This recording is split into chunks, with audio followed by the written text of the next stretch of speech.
Saudações, pessoal, tudo bem? Eu vou começar a fazer uma série de episódios atendendo a pedidos da galera nos comentários ou em rede social, através do Instagram ou no WhatsApp, ou então aqui mesmo no Spotify. E o primeiro deles, que já estava na fila um tempinho para falar desse tema, vai ser sobre o livro de Enoque. Tem muita gente, principalmente os mais jovens, né, que não tem tanto costume de fazer estudo bíblico ou algum estudo mais voltado para essas religiões católicas, né? Igual eu, por exemplo, sou nascido nos anos 80.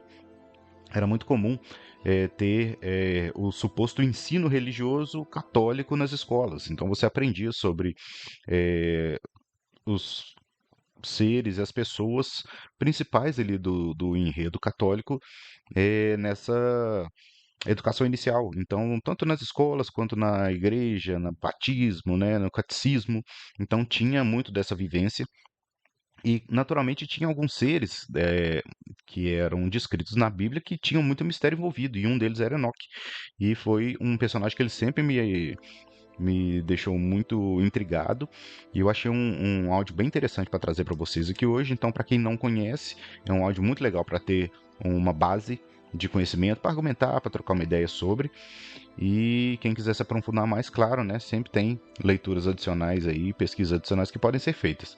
Então, no primeiro episódio dessa parte de Atendendo a Pedidos, eu vou falar sobre o livro de Enoque, que ele chegou para mim através do WhatsApp também, solicitação de um ouvinte para trazer esse tema, e estou trabalhando já em mais alguns para trazer na sequência, então espero que vocês curtam.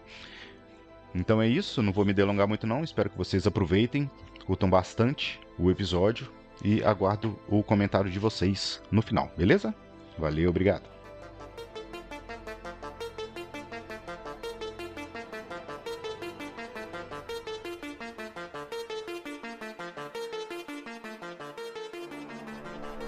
Você está ouvindo Projeto Contato Podcast.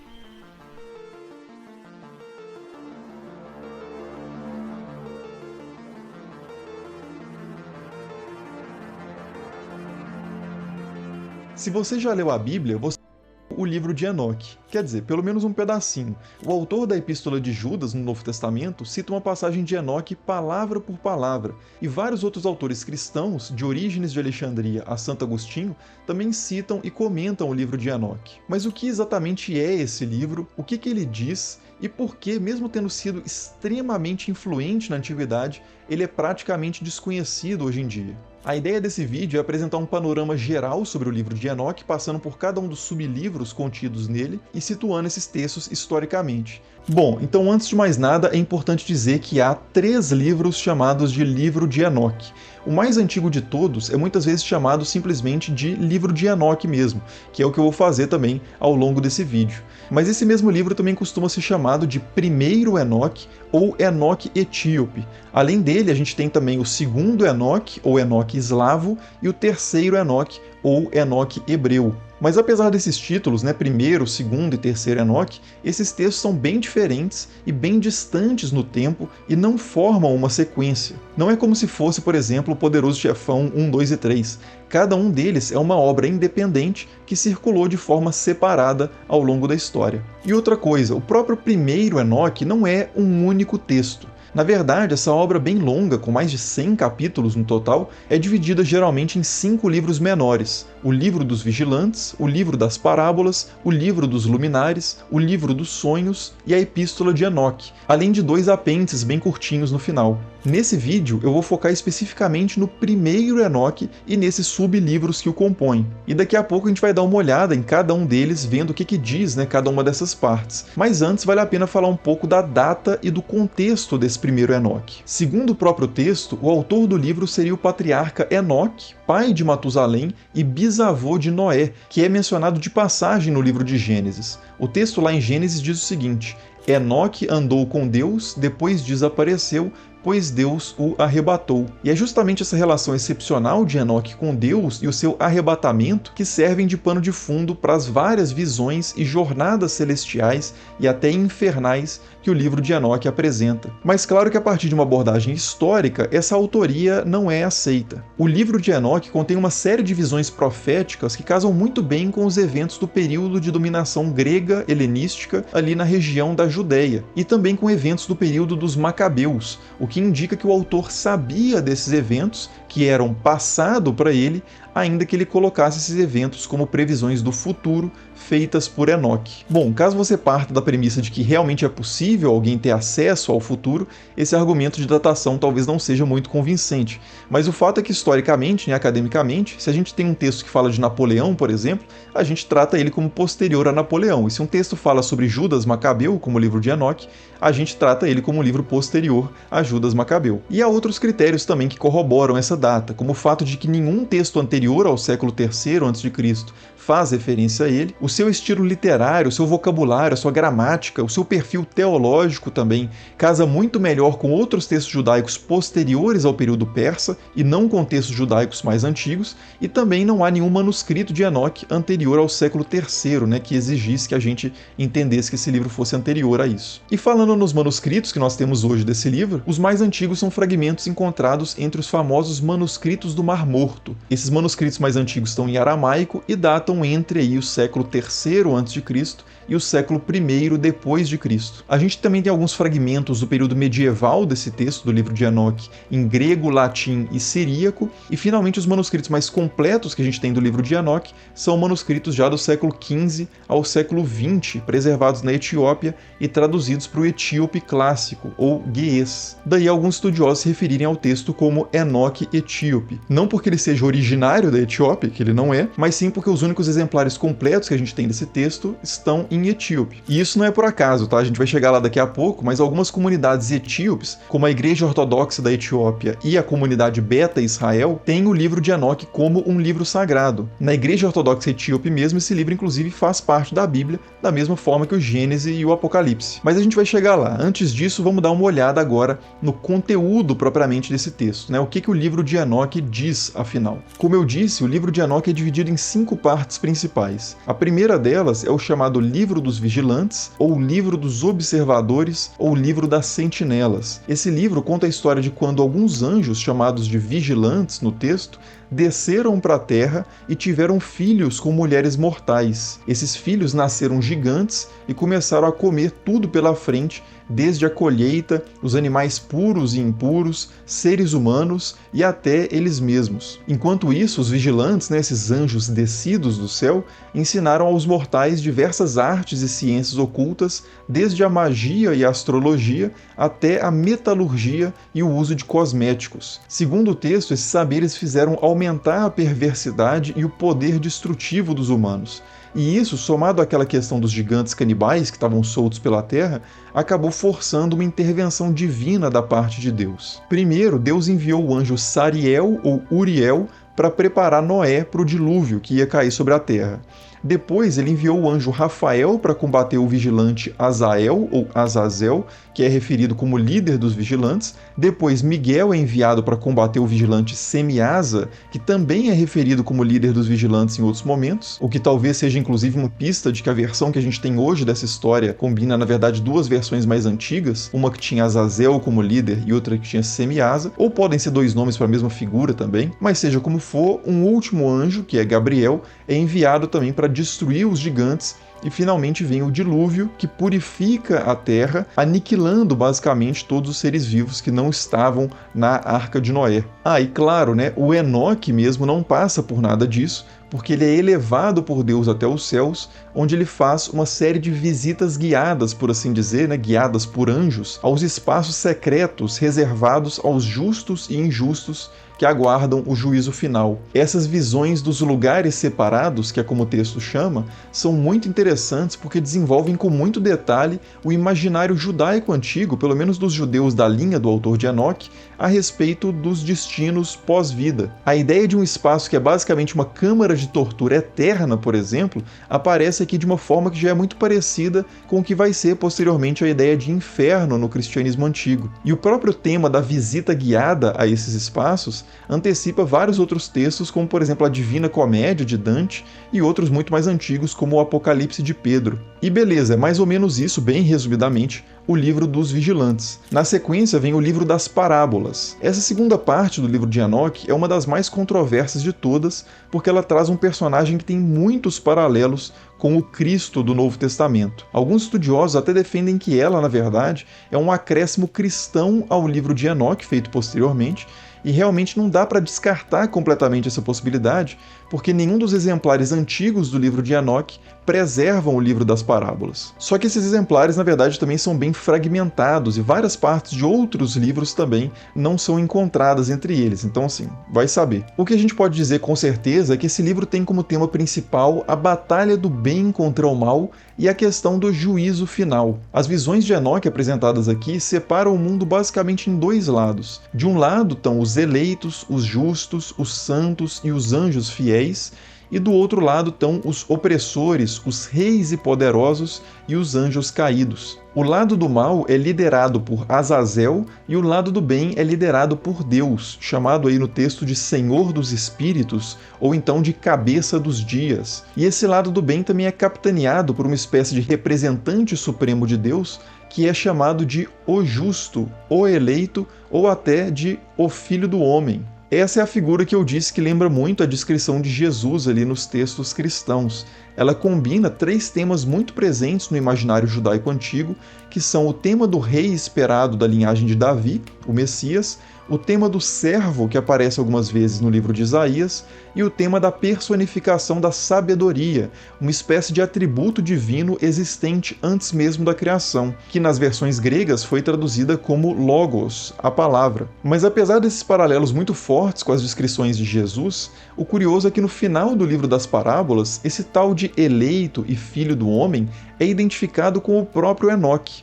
O texto diz o seguinte: "E o cabeça dos dias, Deus, veio com Miguel e Rafael e Gabriel e Fanuel e milhares e dezenas de milhares de anjos incontáveis. E ele veio até mim e me cumprimentou com sua voz e disse-me: Você é aquele filho do homem que nasceu para a justiça, e a justiça habita em você, e a justiça do cabeça dos dias não o abandonará." Uma tradução antiga e muito influente do livro de Enoque para o inglês até modificou esse trecho para desvincular a imagem de Enoque do Filho do Homem, mas hoje a solução desse tradutor é universalmente rejeitada pelos especialistas que defendem uma leitura mais direta do texto, segundo a qual o braço direito de Deus no juízo é realmente o próprio Enoque. Uma ideia, aliás, que vai se desenvolver no chamado Enoque hebreu muitos séculos depois, com a cena da transformação de Enoque em uma figura elevadíssima, quase divina, chamada Metatron. Mas isso a gente pode deixar para outro vídeo. Voltando para o primeiro Enoque, o Enoque etíope, a gente segue então para a terceira parte, que é o livro dos luminares. O livro dos luminares, ou livro astronômico, é a mais diferente de todas as partes. O interesse principal dela é sobre questões relacionadas ao calendário. A partir de uma série de visões do funcionamento do cosmos, do universo, dos portões que dividem a trajetória dos astros, dos ventos que colocam esses astros em movimento, da ação dos 4 seres que regem as estações, etc. e tal, o autor defende o uso de um calendário solar, em vez do calendário lunisolar, que era mais tradicional no judaísmo antigo. Isso pode parecer meio fora de lugar num texto religioso, mas o fato é que o calendário era absolutamente importante para a definição e observação das festas e dos ritos religiosos. Como definir, por exemplo, quando celebrar a Páscoa, os anos sabáticos e o jubileu, por exemplo?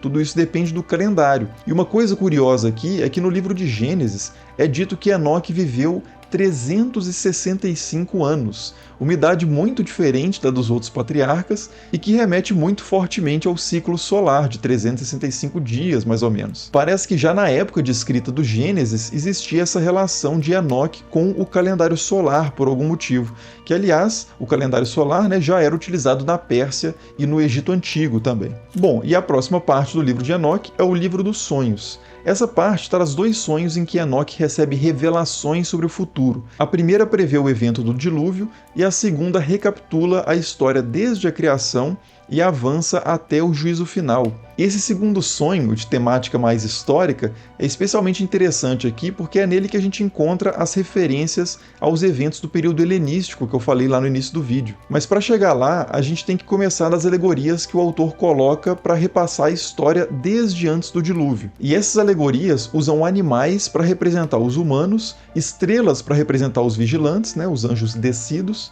e usa humanos para representar os anjos fiéis. Antes do dilúvio, toda a humanidade é representada como gado. Aí algumas estrelas caem e viram touros que cruzam com novilhas na terra, e essas geram camelos, elefantes e asnos. Aqui, claro, a referência é a história dos anjos caídos, lá do livro dos vigilantes, onde as estrelas são os vigilantes, as novilhas são as mulheres e os outros animais são os gigantes. Depois disso vem o dilúvio, e depois do dilúvio aparece um touro branco que tem 3 filhos também touros. Um branco, um vermelho e um preto. O touro pai morre e os touros filhos se multiplicam, mas a prole do touro vermelho e do touro preto é formada por diversos animais impuros e por predadores, e só a prole do touro branco é que permanece pura, e dela vem mais 2 gerações de touros brancos. A última geração desses touros brancos gera um javali preto e uma ovelha branca, e por aí vai. Resumindo até aqui, o primeiro touro branco depois do dilúvio é Noé, o filho também branco é Sem, de quem descende Abraão e Isaac, que também são touros brancos, e desse último descende Jacó, que é a ovelha branca. Os animais de outras cores são os patriarcas de outros povos. O touro vermelho é Cam, e o touro preto é Jafé, e o javali preto lá do final, né, o irmão da ovelha branca, é Esaú. Depois dessa fase dos patriarcas, as referências avançam já para o período de domínio grego, das expansões de Alexandre o Grande e dos seus generais, e vai até a revolta dos macabeus contra esse domínio helenístico em meados do século II a.C.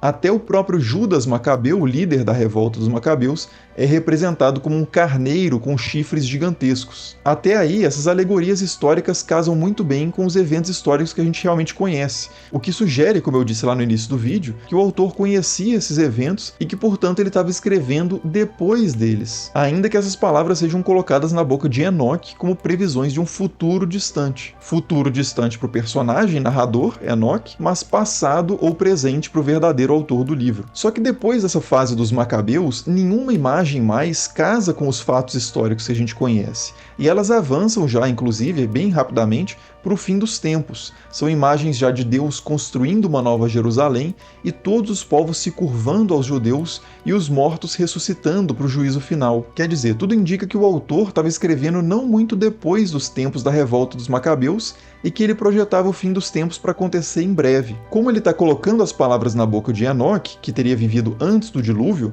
ele consegue fazer o Enoque falar bastante sobre o futuro, que afinal de contas é o passado para ele, para o autor. Mas à medida que as visões vão avançando, o futuro de Enoque acaba alcançando o presente do autor, só que o autor precisa continuar até chegar no fim dos tempos, que é futuro para o Enoque e é futuro para ele também. E aí a coisa fica mais difícil. As previsões já não batem mais com nada e se revelam já como pura imaginação e esperança, que é algo, claro, muito importante sempre, né? Imaginação e esperança em qualquer momento histórico, mas já não é mais história. E aqui vale a pena a gente fazer um parêntese rápido. Esse tipo de previsão do futuro a partir do passado, que chega num futuro que na verdade nunca chega, é algo bem característico da chamada literatura apocalíptica, da qual faz parte o livro de Enoque e também outros livros mais conhecidos, como o livro de Daniel na Bíblia hebraica e o próprio livro do Apocalipse no Novo Testamento. Na segunda parte do livro de Daniel, por exemplo, ali nos capítulos 7 a 12, o autor também relata uma série de de visões sobre o futuro usando imagens de animais. O suposto autor do texto seria Daniel, um judeu exilado na Babilônia no século VI a.C. E nas suas visões ele vê um leão, depois um urso, depois um guepardo e depois uma quarta besta dominando a região em que ele vivia, no Antigo Oriente Próximo. O leão é a Babilônia, o urso são os medos, o leopardo são os persas e a quarta besta são os gregos. E finalmente uma das visões fala detalhadamente da sucessão de Alexandre o Grande, dos seus 4 generais, até Antíoco IV Epifânio, que reinou no século II a.C. E depois disso, nada mais do que o autor coloca bate com eventos históricos conhecidos. E assim como no livro de Enoque, a coisa também já avança rapidamente para o fim dos tempos com uma intervenção divina e a ressurreição dos mortos. O mais provável, portanto, é que o verdadeiro autor do texto estivesse escrevendo por volta do século II mesmo, e que ele fale com facilidade do futuro de Daniel a partir do século VI, pelo fato de que isso já era passado para ele. É o que se chama no jargão acadêmico de vaticinium ex eventum, que é simplesmente uma profecia, entre aspas, feita depois do evento. Mas quando o autor avança para falar sobre o seu próprio futuro, sobre o que de fato está à frente dele, o carrinho dele sai do trilho seguro da história, que acaba naquele ponto, e vai embora solto de novo pela imaginação e pela esperança. Essa mesma abordagem também pode ser aplicada ao livro do Apocalipse, que reconta eventos históricos de forma alegórica, também recorrendo à imagem de animais, ou bestas, e que foca principalmente nos imperadores romanos e depois avança já para os eventos finais, a ressurreição dos mortos, o juízo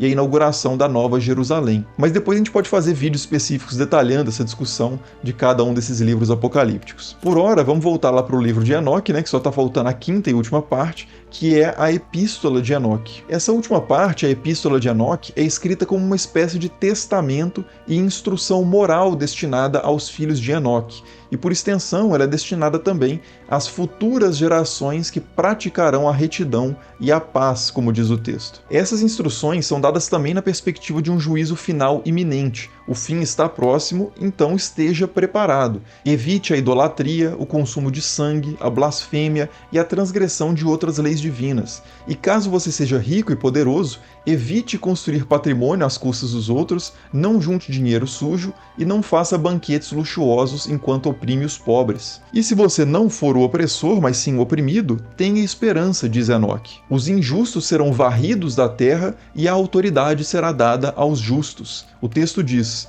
não tema você que tem sofrido, porque receberá a cura, e a luz brilhará sobre você, e a voz da serenidade você ouvirá do céu. É um discurso profético bem característico que promete a condenação dos males que assolam o mundo e dá esperança aos que estão sofrendo esses males. É um clamor por justiça e por dias melhores, uma mensagem muito atrativa que fez com que o livro de Enoque e vários outros livros apocalípticos que foram escritos nesse período fossem muito populares na antiguidade, especialmente dado o contexto de crise que os judeus viviam no período, dominados por potências estrangeiras infinitamente mais poderosas do que eles, como os gregos e depois os romanos, e sem nenhuma perspectiva de resolver a situação de uma forma convencional, pela política, ou pela economia, ou pela guerra. Para muitos nesse contexto, a única esperança era realmente a intervenção de um exército invencível de seres sobre-humanos, os anjos, capitaneados por ninguém mais, ninguém menos que o próprio Criador do universo. Só assim para derrotar realmente todos os adversários, visíveis e invisíveis, e estabelecer um reino definitivo de paz. E era isso, e nada menos do que isso, que o livro de Enoque prometia. Bom, e por esse resumo rápido, acho que já ficaram claros vários paralelos do livro de Enoque com o que viria a ser mais tarde o cristianismo. A expectativa do juízo iminente, o chamado à conversão, o foco na ação dos espíritos malignos, a figura salvadora do Filho do Homem, e por aí vai, São vários paralelos mesmo temáticos entre esses textos. Não por acaso, o livro de Enoque foi bastante citado por autores cristãos na antiguidade. A Epístola de Judas, como eu já disse, cita diretamente o livro dos vigilantes. A Epístola de Barnabé, que fez parte de algumas bíblias na antiguidade, se refere ao livro de Enoque como escritura. Justino Mártir, Irineu de Lyon e Clemente de Alexandria usaram Enoque para falar sobre a queda dos anjos e sobre a origem dos demônios. Orígenes de Alexandria aceita a autoria antediluviana, antes do dilúvio, do livro de Enoque, mas reconhece que outros líderes da igreja discordavam dessa avaliação. E finalmente Tertuliano de Cartago diz que o livro de Enoque é inspirado e que os judeus não aceitam esse livro porque ele fala de Cristo, e que exatamente por esse mesmo motivo os cristãos não deveriam rejeitar rejeitá-lo, deveriam abraçá-lo como escritura para si. Mas claro, né, se Tertuliano está tentando convencer outros cristãos a não rejeitar o livro, é porque alguns já estavam rejeitando. E realmente é essa atitude de maior resistência ao livro de Enoque que vai acabar prevalecendo no cristianismo nos séculos seguintes, principalmente depois das críticas de Santo Agostinho a esse livro. Segundo ele, não se podia negar que Enoque, o sétimo a partir de Adão, tinha deixado escritos sagrados, porque isso era atestado pelo próprio apóstolo Judas na sua epístola canônica. Mas por outro lado, Santo Agostinho desconfiava fortemente da autenticidade do livro de Enoque tal como ele conhecia, o livro que circulava na época dele. Era um livro, segundo ele, que não tinha sido preservado pelos judeus e que parecia fantasioso demais, principalmente por causa da história lá do cruzamento de anjos e mulheres gerando criaturas gigantes. Depois do século IV, as referências diretas ao livro de Enoque por autores cristãos se tornam realmente muito raras, mas não são totalmente ausentes. O monge bizantino Jorge Sincelo, por exemplo, no século IX, preservou alguns trechos do Livro dos Vigilantes em grego, e um exemplar também grego do Livro dos Vigilantes foi encontrado na sepultura de um monge egípcio do século IX. E claro, né, como eu disse lá no início do vídeo também, até hoje o livro de Enoque como um todo é considerado parte da Bíblia pela Igreja Ortodoxa Etíope, e também é um livro considerado sagrado pela comunidade Beta Israel, também na Etiópia. Então assim, né, sobre a pergunta por que o livro de Enoque não entrou na Bíblia, bom, na verdade ele entrou, pelo menos em algumas, mas realmente na maior parte ele não entrou. E isso tem a ver principalmente com as questões já antecipadas ali quando eu falei da recepção dele pelos primeiros cristãos, que tem a ver principalmente com a questão da autoria desse livro sempre ter sido muito questionada. Orígenes, né, como eu disse, já dava notícia disso, e muitos na antiguidade realmente duvidavam que o livro tinha sido escrito por Enoque. Além disso, o fato de que o livro não tinha uma longa tradição dentro do próprio judaísmo também não ajudava muito a estabelecer a antiguidade e, consequentemente, a autoridade desse texto. Agora, independentemente do livro de Enoque em si estar ou não na Bíblia, o fato é que muitas das suas doutrinas, das suas expectativas e do seu imaginário, por exemplo, sobre os anjos caídos, sobre o juízo final, sobre os espaços reservados para os justos e injustos para o juízo final, etc. e tal, isso tudo está, sim, bastante presente na história do cristianismo desde o Novo Testamento, e para entender realmente o imaginário apocalíptico que deu origem ao cristianismo, é indispensável conhecer pelo menos o básico sobre a literatura apocalíptica que veio antes dele, especialmente o livro de Enoque. Como escreveram dois dos maiores especialistas nesse assunto, o tamanho do conjunto de textos que é o livro de Enoque, a diversidade do seu conteúdo e suas muitas implicações para o estudo do judaísmo antigo e das origens do cristianismo fazem dele possivelmente o mais importante texto judaico sobrevivente do período greco-romano.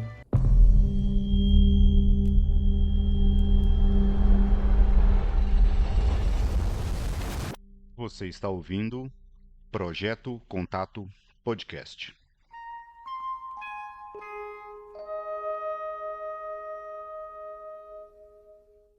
Galera, então esse era o episódio que eu tinha para hoje. Espero que vocês tenham gostado, tá? E espero que ele sirva de estímulo para vocês continuarem fazendo pesquisas também.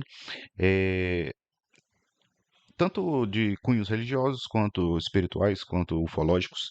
E lembrando, né, que tem muita coisa ufológica na Bíblia. A gente pode fazer um episódio só sobre isso um dia, que é muita coisa.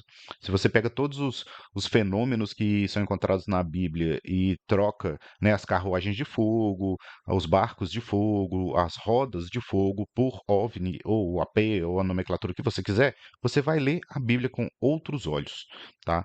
Então, fica aí uma dica de leitura, né, de pesquisa, e espero que vocês tenham gostado. Aguardo o feedback de vocês e a gente se vê em breve. Valeu, galera!